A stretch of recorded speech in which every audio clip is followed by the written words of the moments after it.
Hai semuanya, saya Intan Rahmawati dari Program Studi Psikologi Universitas Malahayati. Kali ini saya akan sedikit memberi pengetahuan tentang psikologi abnormal, yakni penuaan dan gangguan psikologis. Tanpa lama-lama, yuk kita langsung bahas. Yang pertama, saya akan membahas konsep lansia dan proses menua. Definisi lansia dan proses menua. Menurut WHO, lansia adalah seseorang yang telah memasuki usia 60 tahun ke atas. Lansia merupakan kelompok umur pada manusia yang telah memasuki tahapan akhir dari fase kehidupannya. Kelompok yang dikategorikan lansia ini akan terjadi suatu proses yang disebut aging process atau proses penuaan. Menurut Nugroho, pada tahun 2012, seseorang dikatakan lansia ialah apabila ia berusia 60 tahun atau lebih karena faktor tertentu tidak dapat memenuhi kebutuhan dasarnya, baik secara jasmani, rohani, maupun sosial. Menurut Fatima, pada tahun 2010, proses penuaan adalah siklus kehidupan yang ditandai dengan tahapan-tahapan menurunnya berbagai fungsi organ tubuh, yang ditandai dengan semakin rentannya tubuh terhadap berbagai serangan penyakit yang dapat menyebabkan kematian, misalnya pada sistem kardiovaskuler dan pembuluh darah, pernafasan, pencernaan, endokrin, dan lain sebagainya. Hal tersebut disebabkan seiring meningkatnya usia sehingga terjadi perubahan dalam struktur dan fungsi sel, jaringan, serta sistem organ. Perubahan tersebut pada umumnya mengaruh pada kemunduran kesehatan fisik dan psikis yang pada akhirnya akan berpengaruh pada ekonomi dan sosial lansia, sehingga secara umum akan berpengaruh pada activity of daily living. Selanjutnya ada teori proses menua. Menurut Departemen Kesehatan Republik Indonesia pada tahun 2016 tentang proses menua, terdapat dua teori, yakni yang pertama ada teori biologi dan teori kejiwaan sosial. Di dalam teori biologi terdapat beberapa teori lagi. Yang pertama, ada teori genetik dan mutasi atau somatic mutate theory. Menurut teori ini, menua telah terprogram secara genetik untuk spesies-spesies tertentu. Menua terjadi sebagai akibat dari perubahan biokimia yang diprogram oleh molekul-molekul atau DNA, dan setiap sel pada saatnya akan mengalami mutasi sehingga terjadi penurunan kemampuan fungsional sel. Yang kedua ada pemakaian dan rusak. Kelebihan usaha dan stres menyebabkan sel-sel tubuh menjadi lelah atau rusak. Yang ketiga ada reaksi dari kekebalan sendiri atau autoimun teori. Di dalam proses metabolisme tubuh, suatu saat diproduksi suatu zat khusus. Ada jaringan tubuh tertentu yang tidak tahan terhadap zat tersebut sehingga jaringan tubuh menjadi lemah dan sakit. Yang keempat, ada teori imunologi slow virus. Sistem imun menjadi efektif dengan bertambahnya usia dan masuknya virus ke dalam tubuh dapat menyebabkan kerusakan organ tubuh. Yang kelima, ada teori stres.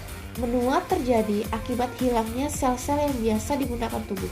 Regenerasi jaringan tidak dapat mempertahankan kestabilan lingkungan internal. Kelebihan usaha dan stres menyebabkan sel-sel tubuh lelah terpakai. Yang ketujuh ada teori radikal bebas. Radikal bebas dapat terbentuk di dalam bebas. Tidak stabilnya radikal bebas atau kelompok atom mengakibatkan oksidasi oksigen bahan-bahan organik seperti karbohidrat dan protein. Radikal bebas ini dapat menyebabkan sel-sel tidak dapat beregenerasi. Yang kedelapan ada teori rantai silang. Sel-sel yang tua atau usang, reaksi kimianya menyebabkan ikatan yang sangat kuat, khususnya jaringan kolagen. Ikatan ini akan menyebabkan kurangnya elastis, kekacauan, dan hilangnya fungsi. Yang kesembilan ada teori program. Kemampuan organisme untuk menetapkan jumlah sel yang membelah setelah sel-sel tersebut mati. Nah, teori selanjutnya adalah teori kejiwaan sosial.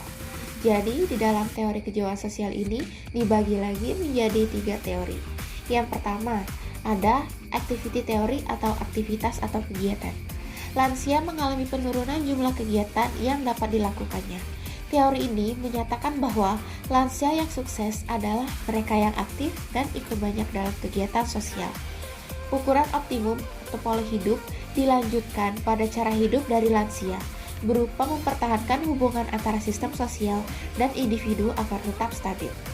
Yang kedua ada continuity theory atau teori kepribadian berlanjut. dasar kepribadian atau tingkah laku tidak dapat berubah pada lansia. Pada teori ini menyatakan bahwa perubahan yang terjadi pada seseorang yang lansia sangat dipengaruhi oleh tipe personality yang ia miliki. Yang ketiga, ada teori pembebasan atau disengagement theory. Teori ini menyatakan bahwa dengan bertambahnya usia, seseorang itu akan secara berangsur-angsur mulai melepaskan diri dari kehidupan sosialnya.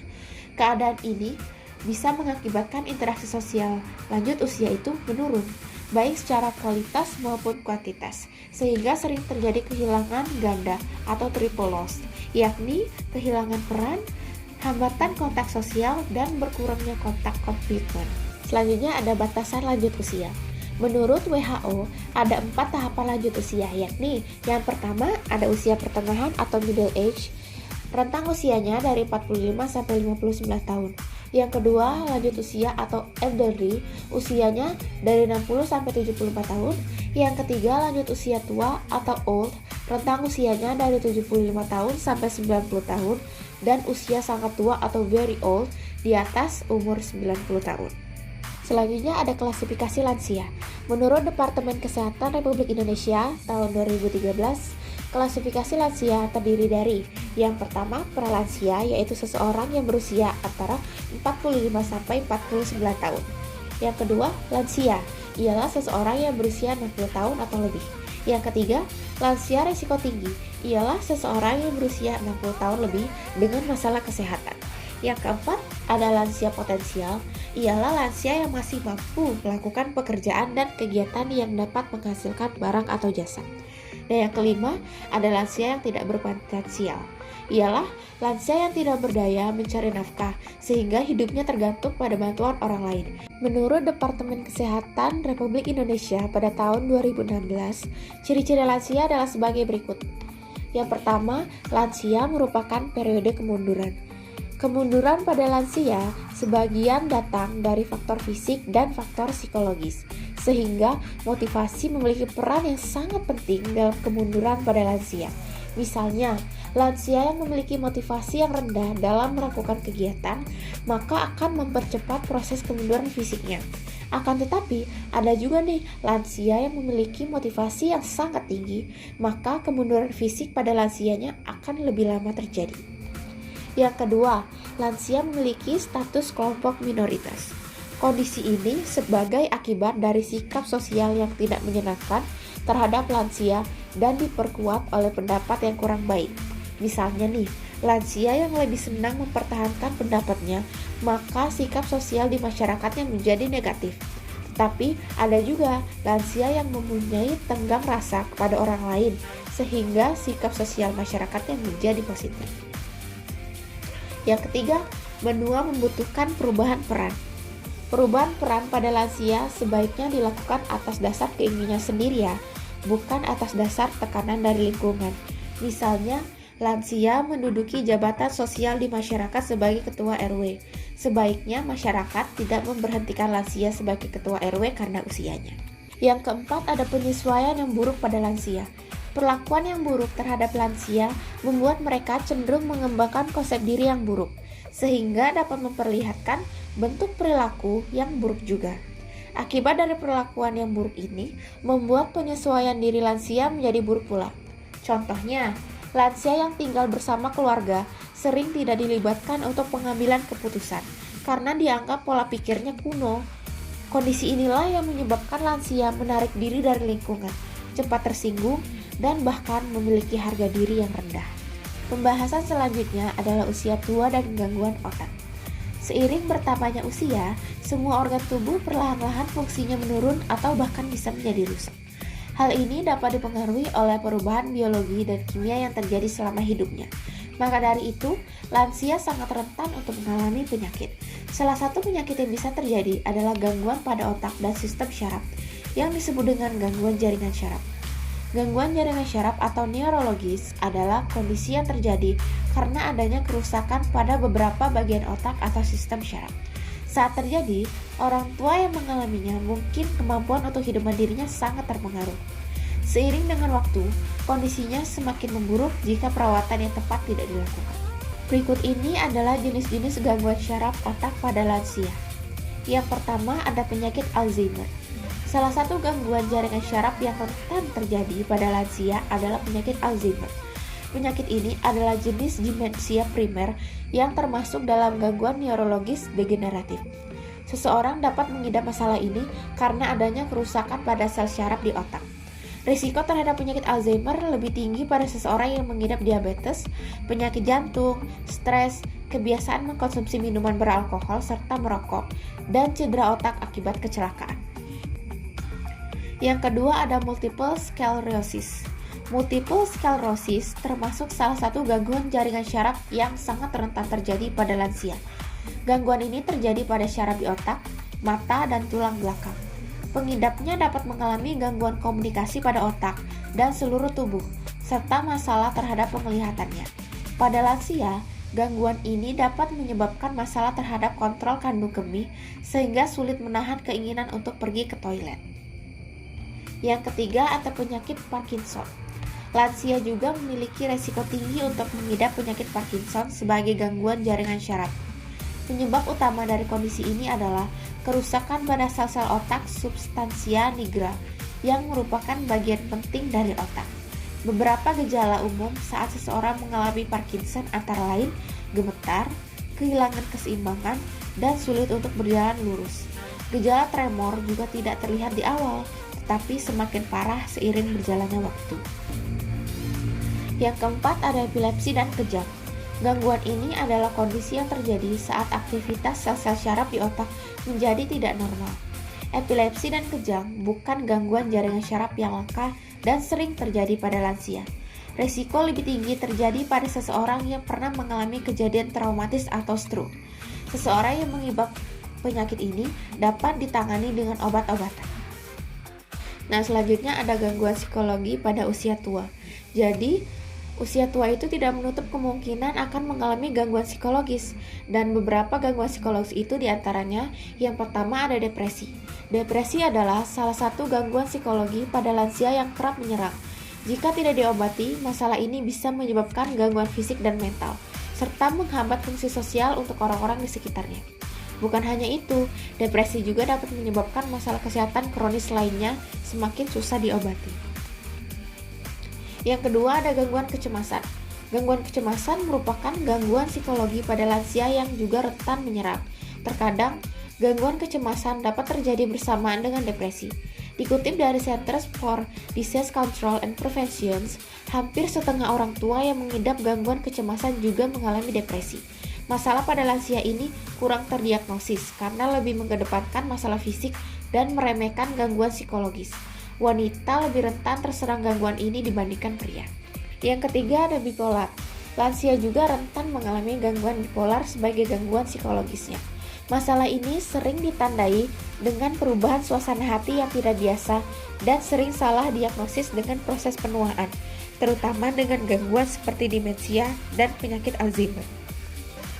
Gejala lansia yang mengidap gangguan bipolar cenderung menjadi lebih gelisah dan mudah tersinggung. Yang keempat ada gangguan makan. Gangguan psikologis lainnya yang juga rentan terjadi pada lansia adalah gangguan makan. Contoh beberapa masalah yang dapat terjadi adalah bulimia dan anoreksia nervosa. Gangguan mental ini mungkin sulit untuk terdeteksi di awal dan akhirnya terlambat diobati, serta mampu menimbulkan masalah yang sangat berbahaya. Yang kelima ada parafrenia. Suatu bentuk skizofrenia pada lansia, ditandai dengan waham atau curiga. Lansia sering merasa tetangganya mencuri barang-barangnya atau berniat membunuhnya. Biasanya terjadi pada lansia yang terisolasi atau diisolasi atau menarik diri dari kegiatan sosial. Yang terakhir ada sindroma Diogens. Suatu kelainan di mana lansia menunjukkan penampilan perilaku yang sangat mengganggu. Rumah atau kamar kotor dan bau karena lansia bermain-main dengan feses dan urinnya. Sering menumpuk barang dengan tidak teratur. Walaupun telah dibersihkan, keadaan tersebut dapat terulang kembali. Nah, pembahasan terakhir adalah penanganan perawatan pada lansia. Jenis-jenis pelayanan kesehatan terhadap lansia itu ada beberapa macam, yaitu promotif, prevention, diagnosa dini dan pengobatan, pembatasan kecacatan, serta pemulihan. Yang pertama ada promotif. Upaya promotif juga merupakan proses advokasi kesehatan untuk meningkatkan dukungan klien, tenaga profesional, dan masyarakat terhadap praktek kesehatan yang positif menjadi norma-norma sosial. Upaya perlindungan kesehatan bagi lansia adalah sebagai berikut. Mengurangi cedera, meningkatkan keamanan di tempat kerja, meningkatkan perlindungan dari kualitas udara yang buruk, meningkatkan keamanan penanganan makanan dan obat-obatan, dan meningkatkan perhatian terhadap kebutuhan gigi dan mulut. Yang kedua ada preventif, mencangkup pencegahan primer, sekunder, dan tersier. Contoh pencegahan primer adalah program imunisasi, konseling, dukungan nutrisi, exercise, keamanan di dalam dan sekitar rumah, manajemen stres, dan menggunakan medikasi yang tepat. Yang kedua adalah pencegahan sekunder. Jenis pelayanan pencegah sekunder yakni kontrol hipertensi, deteksi dan pengobatan kanker, screening atau pemeriksaan rektal, mamogram, pap smear, gigi, mulut. Yang ketiga adalah melakukan pencegahan tersier. Dilakukan sesudah gejala penyakit dan cacat. Jenis pelayanan mencegah berkembangnya gejala dengan memfasilitasi rehabilitasi, mendukung usaha untuk mempertahankan kemampuan anggota badan yang masih berfungsi. Yang ketiga ada rehabilitatif. Prinsipnya adalah sebagai berikut: mempertahankan lingkungan aman, mempertahankan kenyamanan istirahat, aktivitas, dan mobilitas, mempertahankan kecukupan gizi, mempertahankan fungsi pernapasan, mempertahankan aliran darah, mempertahankan kulit, mempertahankan fungsi pencernaan, mempertahankan fungsi saluran perkemihan, meningkatkan fungsi psikososial, pertahankan komunikasi, dan mendorong pelaksanaan tugas. Berikut ini jenis pelayanan kesehatan yang dapat diberikan kepada para lansia. Yang pertama, pemeriksaan aktivitas kegiatan sehari-hari atau activity of daily living, meliputi kegiatan dasar pada kehidupan para lansia, seperti makan, minum, berjalan, mandi, berpakaian, naik turun tempat tidur, buang air kecil dan besar, dan sebagainya. Yang kedua ada pemeriksaan status mental. Pemeriksaan ini berhubungan dengan mental emosional dengan menggunakan metode 2 menit. Yang ketiga ada pemeriksaan status gizi melalui penimbangan berat badan dan pengukuran tinggi badan dan dicatat pada grafik indeks massa tubuh. Yang keempat, pengukuran tekanan darah dengan menggunakan tensimeter dan stetoskop, serta perhitungan denyut nadi selama 1 menit. Yang kelima, pemeriksaan hemoglobin menggunakan Talquist, Sahli atau scrub sulfat. Yang keenam, pemeriksaan adanya gula dalam air seni sebagai deteksi awal adanya penyakit gula atau diabetes mellitus. Wah, nggak kerasa nih kita udah selesai membahas tentang penuaan dan gangguan psikologi. Semoga ilmu yang saya berikan bisa bermanfaat bagi teman-teman semua ya. Jangan lupa like, comment, dan subscribe channel ini. Sampai jumpa!